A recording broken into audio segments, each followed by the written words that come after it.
silakan Salman dipimpin untuk membaca doa. Baik, sebelum kita memulai mata perkuliahan pada pagi kali ini, alangkah lebih baiknya kita berdoa terlebih dahulu. Semoga ilmu yang kita dapatkan bisa bermanfaat, barokah bagi diri besar bangsa dan agama. Berdoa dimulai.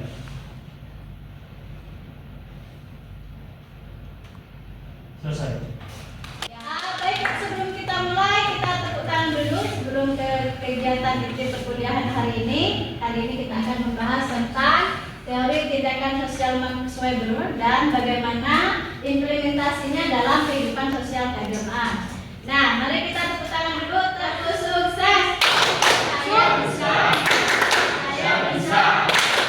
Sukses.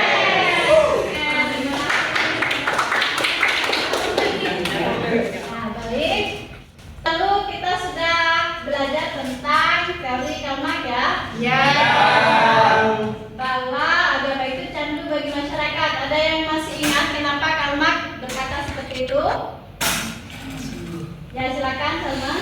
Menurut Karl itu agama sebagai the opium of people atau opium of people. Apa itu opium? Secara bahasa bisa dikatakan sebagai sebuah obat yang bisa menenangkan pikiran bagi seorang.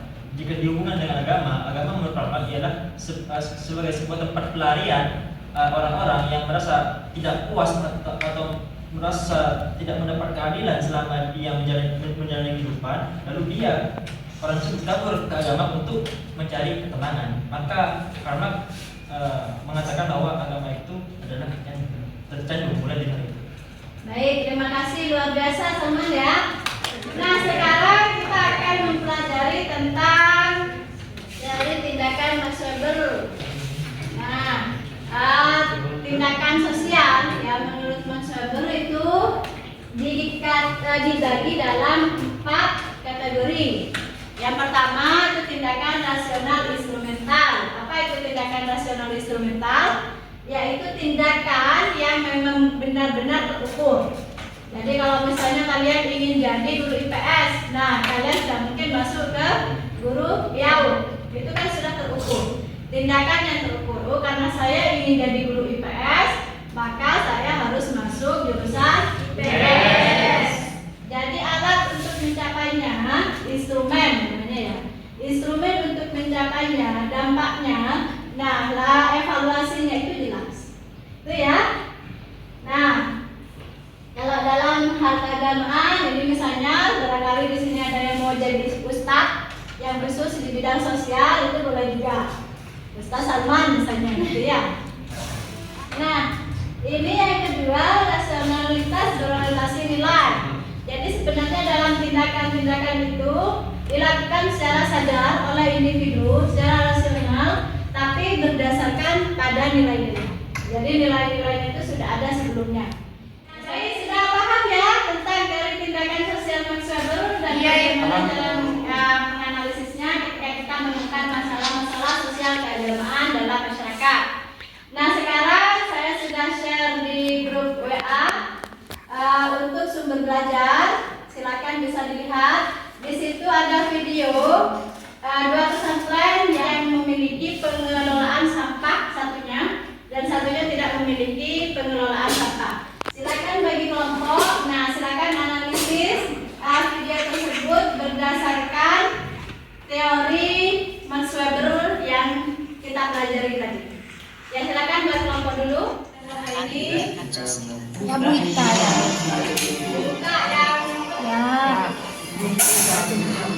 Kita di sini mulai. Bisa juga ya. Kamu nggak boleh jadi jangan kembali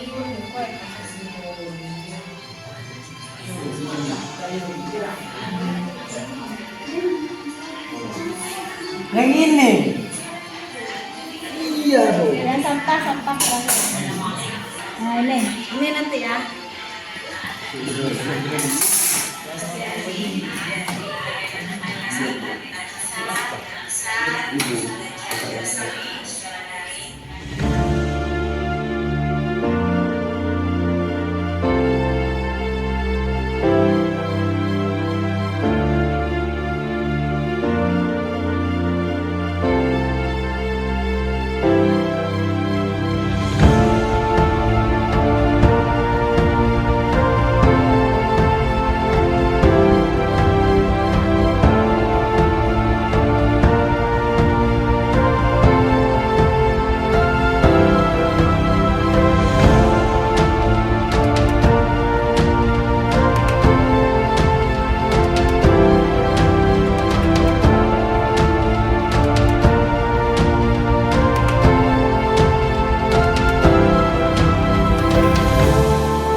Silakan kelompok berapa yang ingin memberikan pendapat? Ya, silakan.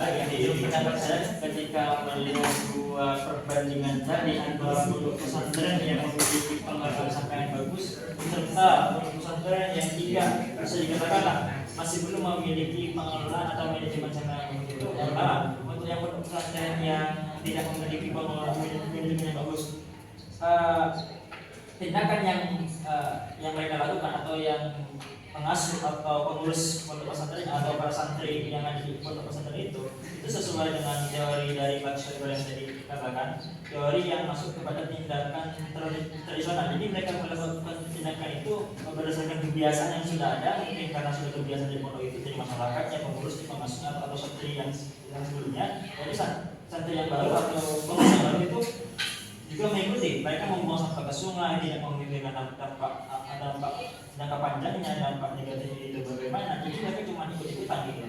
Nah, efek yang akan ditimbulkan jika hal ini diteruskan, maka apalagi ini tindakan negatif, maka akan menyebabkan beberapa kerusakan lingkungan, baik itu pencemaran air, terutamanya banjir, pencemaran tanah dan juga pencemaran polusi, dan akan menyebabkan ketidakseimbangan ekosistem atau kerusakan lingkungan yang sangat parah.